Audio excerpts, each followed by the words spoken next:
Кияүгә чыгам, Казанга күчеп китәләр. Үзенең бар бирнәсен менә шушы Сөембикә журналын чыгаруга тота. Кем соң ул? Тагын бер үрнәк, ул инде Казан белән бәйле. Сөембикә журналы бит инде Якуб Халили дигән мөгаллим чыгара башлый.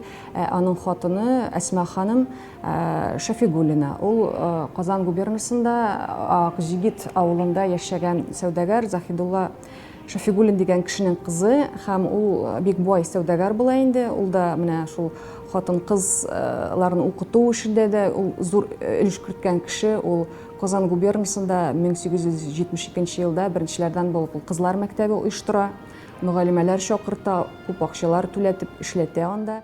Ул аны башлангыч мәктәп итеп бирә, ниндидер тулы бер урта белем бирә торган мәктәп итеп рәсмиләштерергә ашыкмый, чөнки властьларның артык игътибарын үзенә җәлеп итмәс өчен, тикшерүчеләр килеп йөдәтмәс өчен ул шулай эшли. Кызлар мәктәбе белән аның кызы Әсма җитәкчелек итә.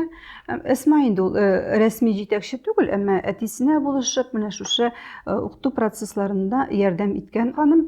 Аннан соң 13-нче елны ул Якуб Халилигә кияүгә чыгам, Казанга күчеп китәләр, һәм Әсма үзенең бар бирнәсен менә шушы Сөембикә журналын чыгаруга тота. Алар бик озак вакыт Якуб Халили белән бергә бик әйбәт Сөембикә журналы чыгаралар. Хатын-кызлар өчен һәрбер өлкәне яктырткан журнал эшләп килә. Имя Сөембикә активно использовалось также, как я сказал, в издательской сфере. Кроме публикации о Сөембикә, еще выходил специальный женский журнал Сөембикә с 1913 года. И примечательно очень, что вот как раз на обложке журнала вот всегда использовался вот такой вот символ.